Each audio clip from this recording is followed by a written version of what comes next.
Nos adversaires, les doyens, sont en danger parce que nous, les jeunes, qui sommes nombreux, qui sommes les plus nombreux, nous venons prendre le pouvoir.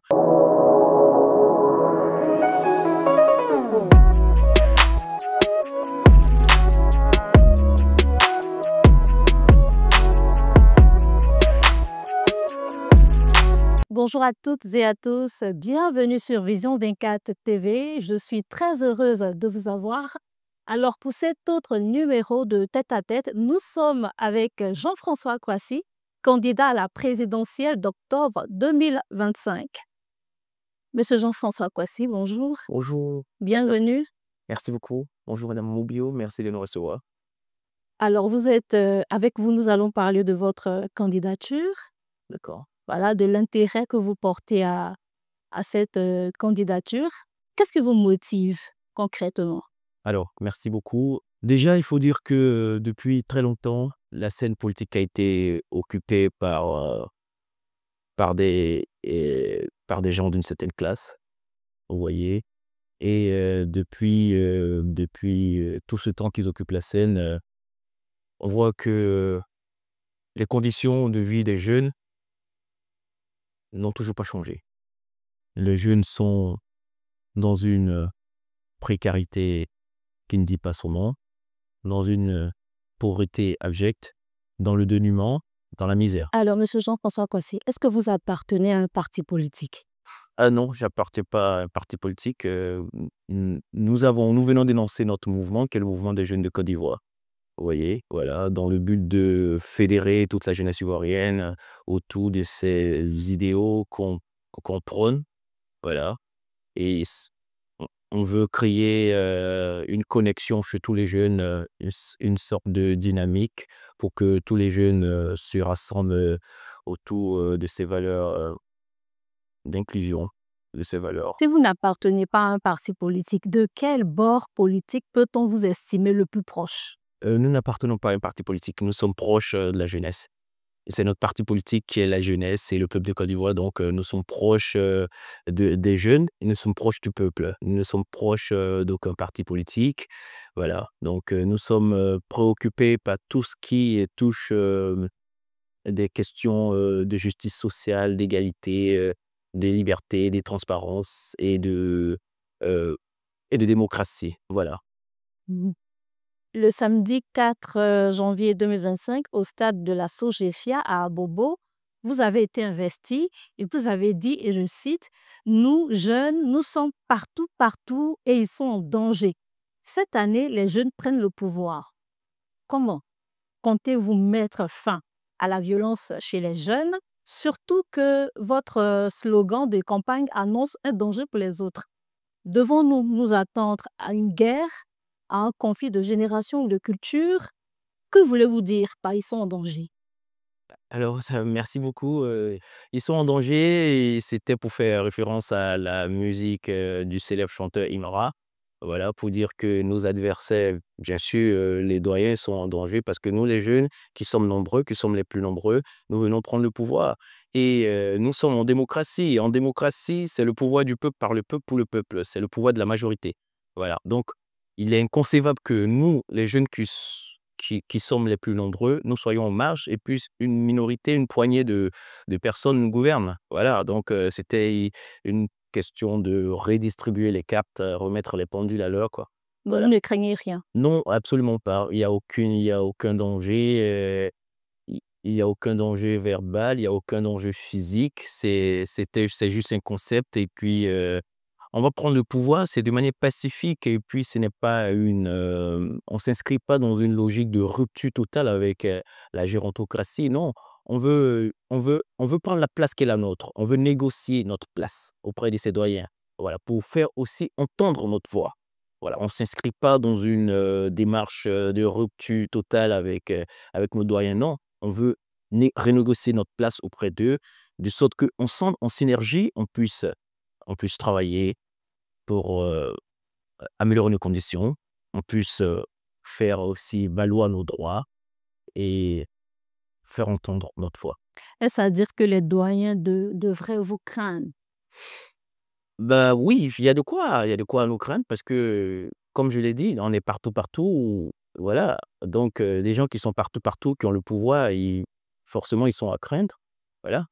Et c'est ce que j'essaie de faire comprendre à cette jeunesse, que c'est elle qui a le pouvoir, puisque c'est elle qui est partout, c'est elle qui est nombreuse et c'est elle qui vote. Voilà. La souveraineté appartient au peuple. Donc c'est le peuple qui a le pouvoir et dans ce peuple, la jeunesse représente plus de 77%. Donc vous comprenez que naturellement, les doyens sont en danger et J'en ressens quoi si. Alors vous dites que vous êtes partout, partout. Qu'est-ce qu'on doit entendre par et comprendre, pardon, par partout, partout? Parce que là, on vous voit dans les marchés, on vous voit dans les gares de bus, on vous voit un peu partout.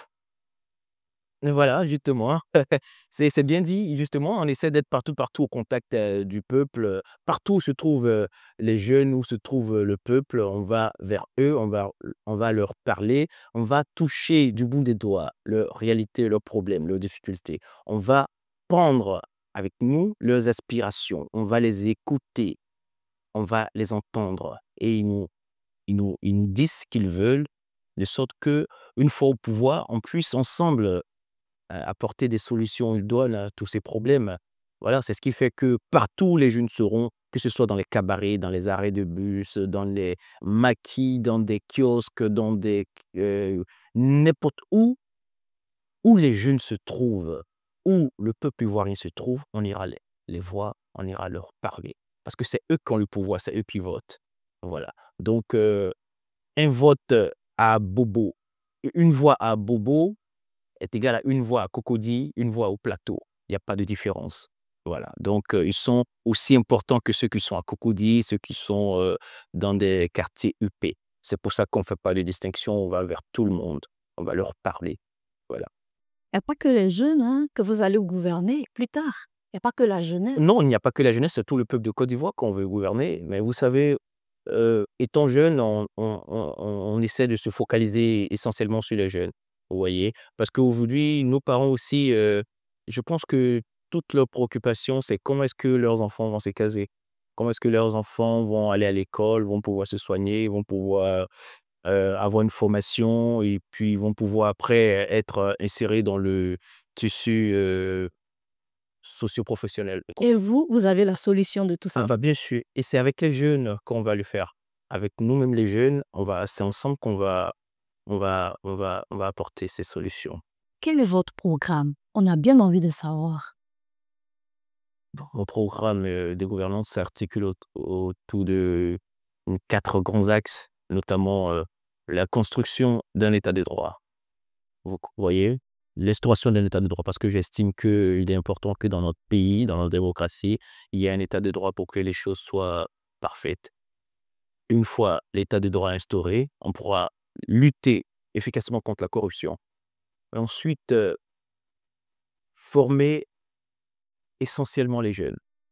Former les jeunes et heu, Parce que les jeunes ne sont pas suffisamment formés, selon vous? selon moi, ils ne sont pas suffisamment formés, mais c'est ce qui explique aussi ce taux pléthorique, de chômage. Voilà et cette, misère, des jeunes, vous voyez qu'il y a beaucoup d'insécurité dans ce pays. Voilà, mais cette sécurité est la résultante, de l'abandon des jeunes. Vous voyez? Il est écrit dans notre constitution que l'État doit protéger les jeunes. C'est écrit dans la Constitution. L'État doit protéger les jeunes. En son article 34, il est dit clairement que l'État de Côte d'Ivoire doit protéger les jeunes de toute exploitation et de tout abandon. Mais vous voyez que le constat, il est amer. La jeunesse est abandonnée. La jeunesse, ça donne au suicide. Ici à Cody avant-hier, il y a eu un suicide, je pense bien. Ah, vous voyez? Au programme 3.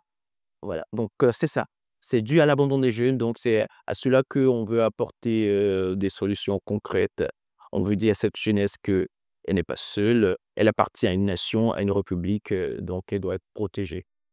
Vous drainez du monde et en particulier les jeunes. Est-ce que vous pensez que tous ces jeunes qui vous suivent là ont leur nom inscrit sur la liste électorale? Parce que c'est bien ça. Une chose est de vous suivre, mais une autre chose est de se rassurer que les jeunes ont leur nom inscrit sur la liste électorale. Oui, à ce propos, nombreux sont les jeunes qui sont inscrits sur la liste électorale, même si je déplore le fait que, avant, avant la déclaration de la candidature, nombreux ne s'intéressaient pas au processus électoral parce ils n'avaient pas cette, je dis, cette figure, représentative, en laquelle ils puissent se reconnaître, à laquelle ils s'identifient, qui puissent réellement porter leur voix et leurs aspirations. Bon, maintenant qu'ils ont leur candidat et ils déplorent le fait qu'on ne puisse pas relancer de révision de la liste électorale avant les élections, de sorte qu'ils puissent, se faire enrôler pour aller le voter.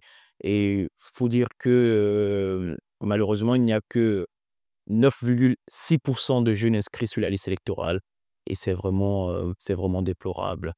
Donc on espère peut-être que, le gouvernement va entendre notre cri et relancer une nouvelle révision avant les élections, de sorte que tout ce vivier de jeunes, qui attendent impatiemment de pouvoir se faire enrôler pour, voter leur candidat puissent le faire. Nous avons assisté à la radiation du président Tidjane Thiam de la liste électorale au motif qu'il a perdu sa nationalité ivoirienne.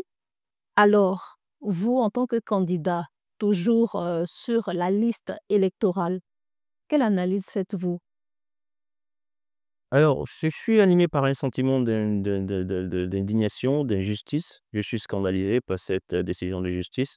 Ce n'est pas normal, voilà. Vous voyez, notre démocratie bat de l'aile et c'est justement pour, ces décisions uniques, pour ces genres de partialité de la justice qu'on essaie de prendre position pour aussi se battre pour construire un état de droit, vous comprenez?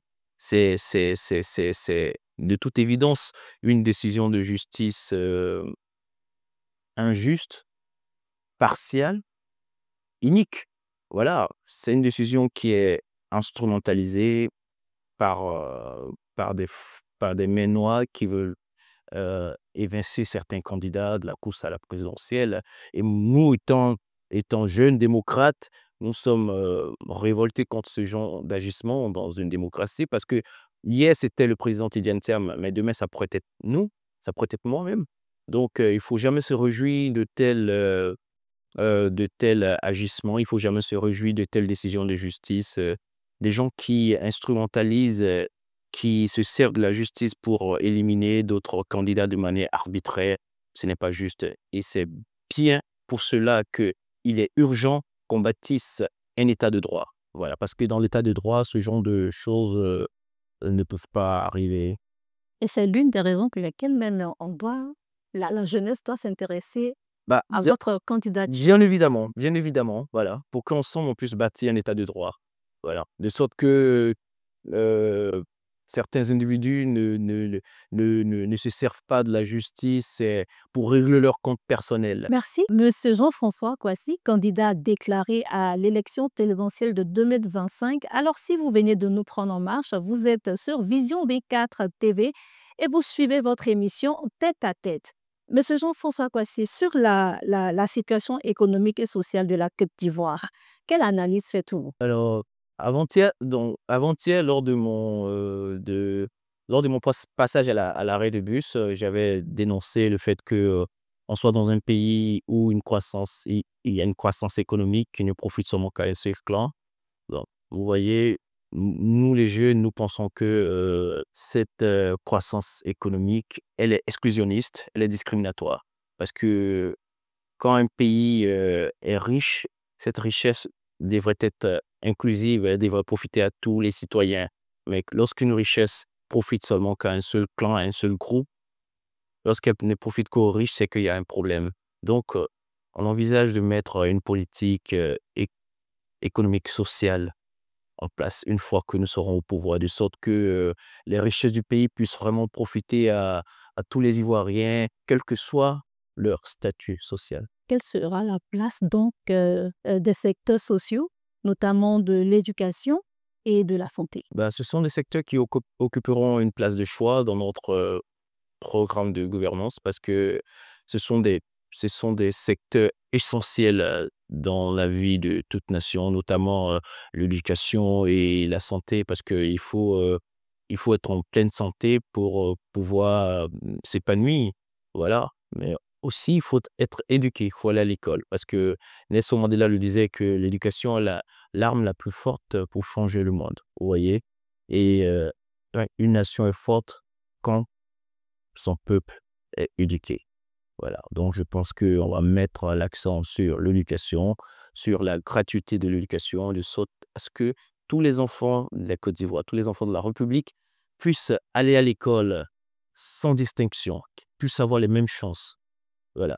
Et aussi au niveau de la santé, des services publics, qu'ils puissent avoir les mêmes chances de bénéficier de la santé, puissent avoir accès à la santé où qu'ils soient, sur tout l'étendue du territoire, et que la santé, l'éducation ne soit pas des privilèges, mais que ce soit des droits élémentaires, des droits basiques, des droits fondamentaux, accessibles à tous. On vous a entendu dire que quand vous serez au pouvoir, les frais de concours seront gratuits. Oui, effectivement. Effectivement, il est important qu'on supprime les frais de concours d'entrée à la fonction publique parce que j'estime que c'est une injustice qui est faite aux jeunes. Voilà. Et même, il n'y a pas que les frais de concours d'entrée à la fonction publique. Les concours même qu'on paye dans ce pays, les concours se vendent cher à coût de plusieurs millions. Vous voyez? Et c'est ce qu'on essaie de combattre, nous les jeunes, parce que c'est nous qui sommes frappés par cette inégalité, par cette corruption, par cette injustice. Voilà. Et c'est là encore, ça nous rappelle là l'urgence, la nécessité de combattre la corruption. Vous comprenez? Il faut supprimer les frais de concours d'entrée à la fonction publique. Il faut aussi, comment dirais-je, combattre la corruption même qui est en tous ces concours d'entrée à la fonction publique parce que le processus de recrutement se fait de manière opaque. Il y a beaucoup de désordre dans ce secteur et cela ne profite que à, à nos gouvernants, cela ne profite que à ceux qui gèrent ce secteur parce qu'ils vendent les places à leurs proches et du coup, les méritants, vous voyez, les méritants, les personnes euh, pauvres comme nous autres, on n'a aucune chance d'avoir une place, vous voyez? Et ce n'est pas normal. Et ça encore, notre, ça tue notre système éducatif parce qu'aujourd'hui, les jeunes ne font plus confiance, ils n'ont plus confiance à notre système éducatif. Ils n'ont plus confiance au mérite, ils n'ont plus confiance en l'excellence. Mais si on doit payer pour avoir des concours, pourquoi est-ce qu'on doit étudier? C'est ça la question. Si, malgré nos diplômes, on doit payer pour avoir des concours, pourquoi est-ce qu'on doit étudier? Ça n'a pas de sens. C'est pour ça que les élèves ne se donnent plus à l'école. C'est pour ça que plus personne ne veut se casser la tête pour bosser dur parce qu'au finish, on doit payer, on doit avoir de l'argent. Donc, ça tue notre système éducatif. Voilà pourquoi il se retrouve dans un état de déliquescence. D'accord, merci beaucoup encore. Et votre vision pour la Côte d'Ivoire? Alors, je rêve d'une Côte d'Ivoire moderne, prospère, une Côte d'Ivoire réconciliée, une Côte d'Ivoire d'excellence, une Côte d'Ivoire méritocratique et inclusive. Une Côte d'Ivoire où tous les jeunes, tous les Ivoiriens puissent trouver leur place pour rêver et réaliser leurs rêves. C'est ma vision qui est là. Une Côte d'Ivoire juste, équitable. Parce que pour vous actuellement, cette Côte d'Ivoire que nous avons là n'est pas juste, n'est pas équitable. Mais elle n'est pas juste, c'est pas, je n'ai pas besoin de le dire. Vous voyez qu'il y a beaucoup d'inégalités, il y a beaucoup d'injustices. Et je ne veux pas revenir sur la candidature du président Tidiane Thiam qui a été arbitrairement évincée. Mais vous voyez que c'est l'injustice. Et voilà. Et les gens qui sont mis à la rue, jetés à la rue, leurs maisons cassées, des commerces qui sont cassés, c'est l'injustice. Ça fait partie des injustices sociales contre lesquelles nous jeunes, nous sommes révoltés. Parce que c'est nous qui n'avons pas assez de moyens, c'est nous qui sommes issus des milieux populaires défavorisés. Mais on ne peut pas cautionner de telles injustices. Voilà, parce que c'est nous qui sommes les victimes de la corruption, de l'injustice. Et voilà pourquoi on se bat contre elle. Comment vous allez envisager les relations de la Côte d'Ivoire avec les pays de la sous-région quand vous serez au pouvoir? Bon, je pense que la Côte d'Ivoire entretient d'excellentes relations avec la sous-région. Si ce n'est que tout récemment, les relations se sont dégradées avec quelques pays frontaliers, en l'occurrence le Mali, le Burkina, et je peux parler du Niger. Voilà, en raison de nos positions qu'on a adoptées vis-à-vis de leur, comment dirais-je, vis-à-vis du changement de régime qu'il y a eu dans ces pays. Je pense qu'il est important qu'on essaie de normaliser nos relations avec ces pays parce que ce sont des pays voisins Et nous sommes dans une situation d'interdépendance. Vous voyez, autant le Mali dépend de la Côte d'Ivoire, autant on dépend d'eux. Parce qu'on se partage des choses. Voilà. Et nos marchés dépendent, comment dirais-je, de part et d'autre des deux pays, que ce soit du Mali, du Burkina et du Niger. Donc, il est important qu'on s'asseye, il est important qu'on réchauffe nos relations et puis que la coopération reprenne dans de... Et les relations avec l'Union africaine? Bah oui, les relations avec l'Union africaine aussi, il faut qu'on renforce la coopération avec l'Union africaine et puis euh, comment est-ce qu'on peut redéfinir certains partenariats au regard de nouveaux enjeux politiques, sécuritaires et alimentaires. On va parler de vos relations avec la France. Ah oui, avec la France, mais on entretient de parfaites relations avec la France. Voilà, on n'a pas de problème avec la France.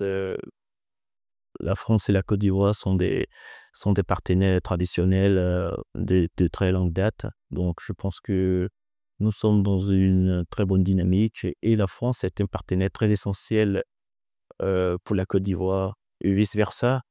Voilà, donc on espère renforcer ces liens de coopération qu'il y a entre nos deux pays, de sorte qu'on puisse travailler euh, dans une logique d'un partenariat gagnant-gagnant.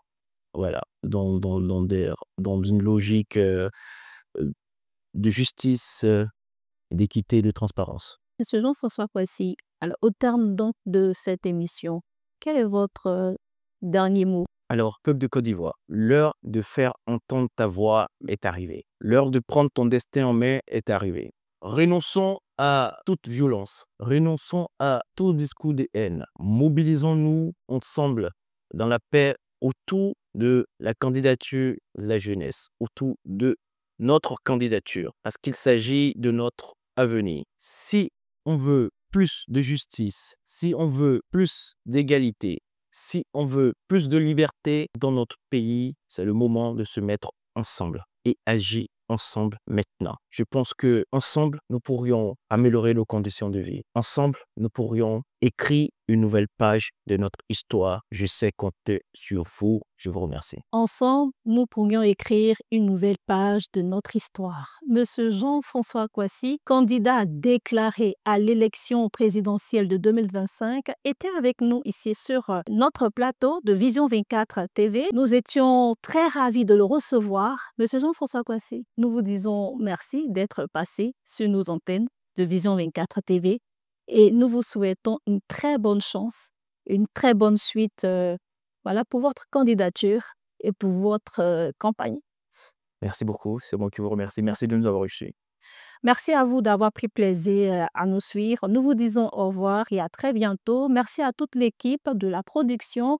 Et puis voilà, merci. Restez toujours connectés.